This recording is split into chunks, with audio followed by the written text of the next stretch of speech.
What do Green Berets have to do with Drag Queen Story Hour? I have fallen into an obsession, a rabbit hole, some of my favorite ways to spend time, whether or not it's reading a book or watching a movie or listening to music, and then spending hours on end afterwards, Googling, Wikipedia reading, learning everything I can about whatever it is that has grabbed my obsession. And for the past couple of weeks, something that's grabbed my obsession is not just special operation forces, but in particular, Green Berets. I have fallen down the rabbit hole of learning more about Green Berets. Why? Well, I met in passing in the green room of Fox News a former Green Beret named Scott Mann. And I had heard him at various times saying that other special operations, most notably the Navy SEALs, have gotten an inordinate, if not unfair, amount of attention compared to other special operators within the special operators community. And it got me wondering, what is it that makes Green Berets unique? And I had a chance just in a 5-minute conversation with Scott Mann in that green room to say, hey, what is it that you guys look for when you're vetting candidates to be a Green Beret? Whose unique job as compared to the Marine Raiders or to the Navy SEALs is to drop in first, usually behind enemy lines, not just for direct action, not just for kills, but to include direct action and kill, but to embed themselves into the local community, learn the customs, wear the customs, appear as locals, and develop local forces to fight America's avowed enemy. And I asked Scott, man, what are you looking for? Like when you're looking among the Army Rangers, or you're recruiting from wherever you're looking, what are you looking for in a potential Green Beret? And he said quickly, the first word out of his mouth to me was, we're looking for entrepreneurs. We're looking for people who can execute executive function, who have the ability to not just display intellect, but judgment, who can start something from nothing. And when you combine that with lethal force and lethal ability, uncommon lethal force and lethal ability, you captured my imagination. You've captured my obsession. In fact, over the coming weeks here on the Cain Podcast, in the coming months, we're going to do a series on America's biggest badass warriors. We're going to talk to some Marine Raiders. We'll talk to Green Berets. We'll talk to Navy SEALs. We'll talk about what makes each of these communities unique and special. And maybe we'll even get them to answer who is America's biggest badass warrior. That's coming up on the Cain Podcast later this summer. But for now, what do Green Berets have to do with Drag Queen Story Hour? Well, as I mentioned, I've been reading Scott Mann's book, Game Changers, about the role of Green Berets in Afghanistan. And notably, not just the role of Green Berets, but eventually the role of the Special Operations community and eventually the role of the entire American military in Afghanistan. In the book, Mann lays out the failures of the American military through the first 10 years of a top-down philosophy of counterinsurgency, playing whack-a-mole with the Taliban, Al-Qaeda, and terrorists. He talks about the failure of night raids and drone strikes in that it does just create other future terrorists. And it never really is sufficient in whacking enough moles to win a war. So Mann helped pioneer a strategy that was adopted by the American military called VSO, Village Stability Operations. Now, what is Village Stability Operations? It's the idea that you reform a culture and you reform a community and you wage a war from the bottom up and not the top down. Let's put that into real-world application. What that meant was Green Berets getting embedded in local villages, getting literally surrounded, and learning the customs and understanding the governance, not the government, but the governance of local tribes, local villages, how they work, why they work the way they work, the role of village elders, the role of honor in a society that isn't ruled by the rule of law, but is ruled by oftentimes revenge. And the idea is you have to meet the culture where they are. If you do it the other way, if you do it top down, if you tell them how to live, if you raid their villages at night, if you rain down drones, you've done nothing to actually help them help themselves fight the Taliban. Instead, what you've done is turn them into potential Taliban. Now, this was, called winning hearts and minds. And, I think it deserved some skepticism because as we talked about in our podcast with my Fox and Friends co-host, colleague, and friend Pete Hegseth in Battle for the American Mind, how do you change a paideia? He talked about the Western Christian paideia of America.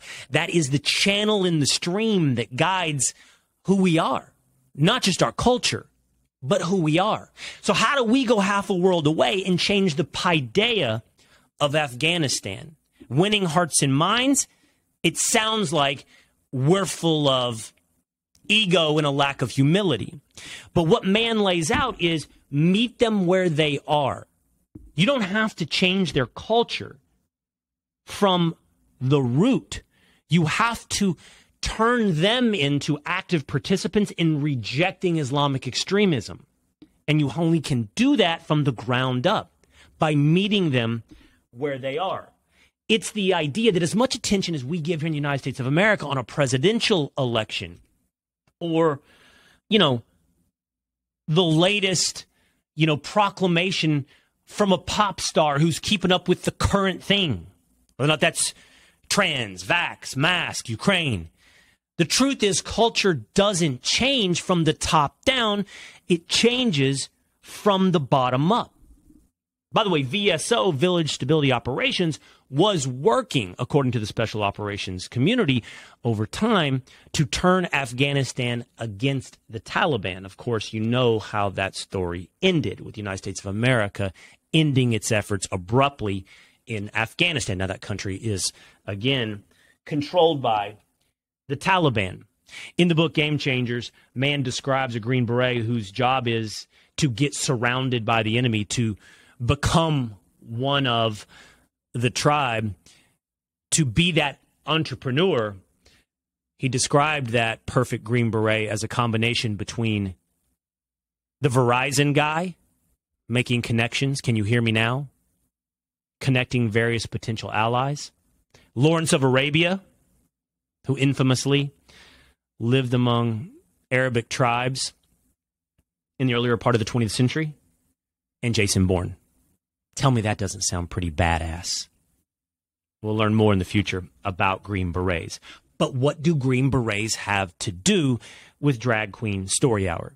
I was thinking about Game Changers and I was thinking about Green Berets when I was reading this week about Elon Musk's 18-year-old child who filed a legal document this week to have nothing to do with his father, Elon Musk, wanted complete separation from Elon Musk and wanted to change legally his gender to that of a female, change his name from a male name, I believe, Xavier, to a female name, I believe, Vivian.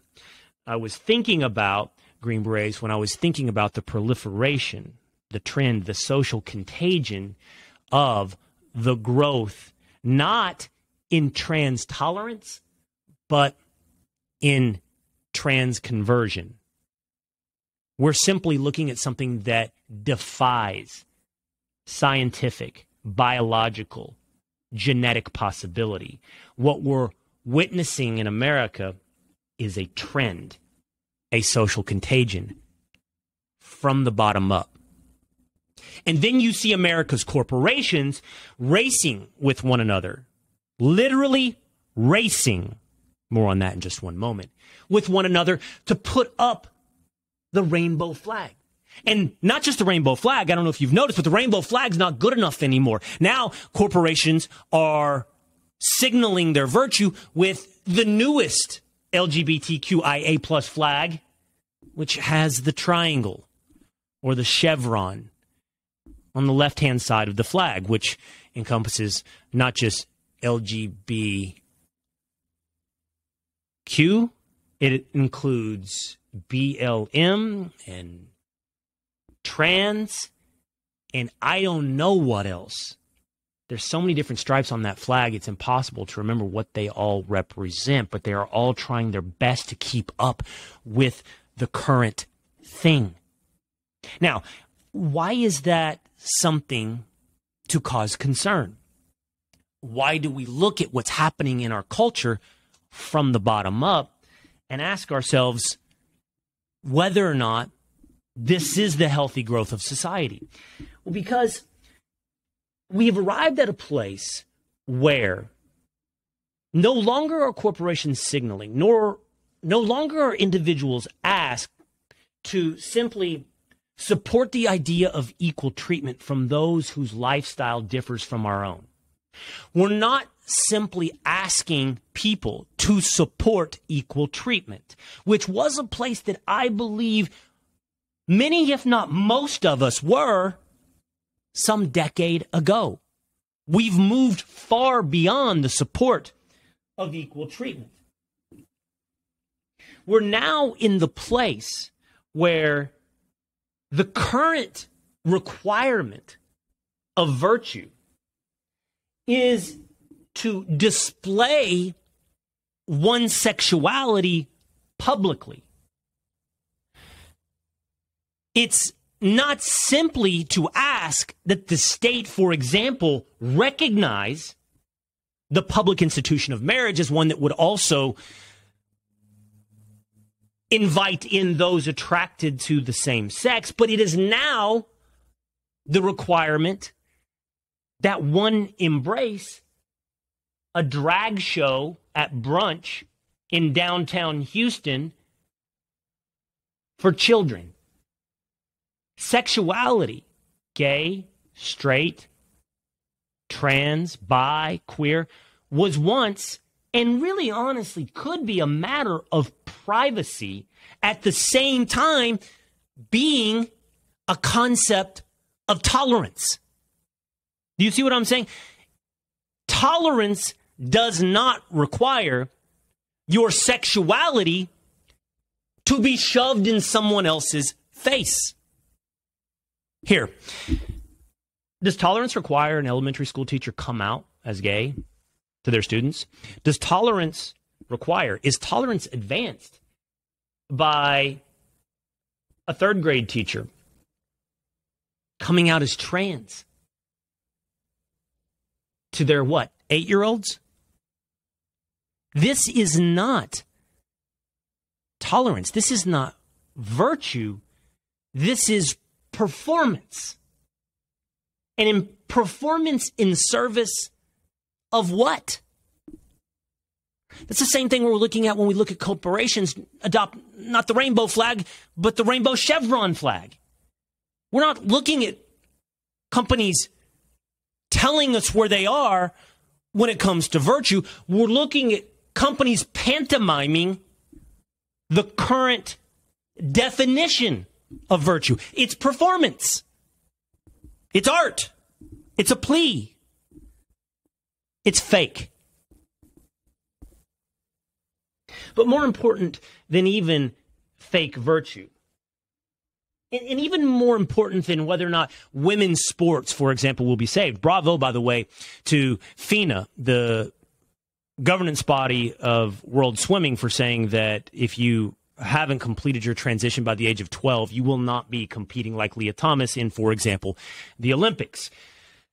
And by the way, no one should be transitioning before the age of 12. That's the kind of thing we should be talking about, criminal charges for any doctors. And in my estimation, even parents who would inject hormone therapy, the kind we use to castrate criminals, or certainly surgical transition for children under the age of 12. We shouldn't be doing it for children up to the age of 18. But it's not even simply about sports, and it's not even simply about kids, both of those points standing on their own and legitimate on their own. It's about reality. We can tolerate. We can demand equal rights, but we cannot reject reality.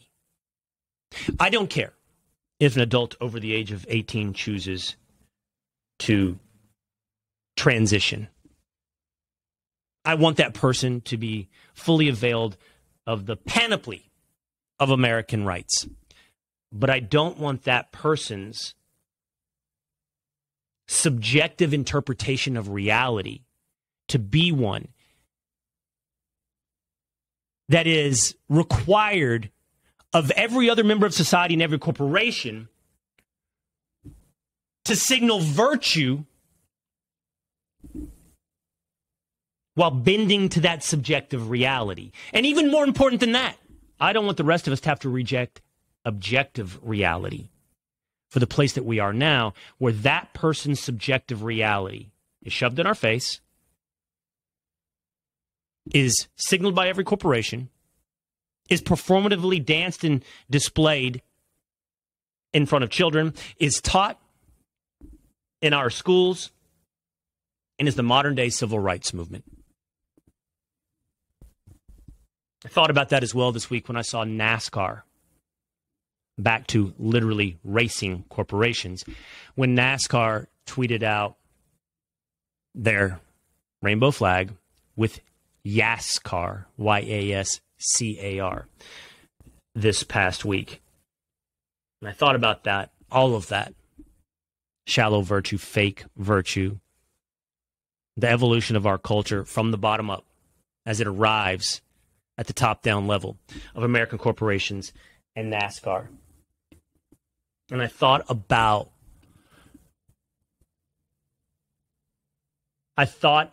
whether or not there is anyone in there who truly believes in the opinions they're adopting. Do they truly think they're displaying tolerance? Do they truly believe that they're standing with empathy for marginalized communities? Do they truly understand they're adopting a political worldview of the oppressor and the oppressed? Or is it all just driven by the corporate HR, PR departments to survive until tomorrow? Back to Green Berets.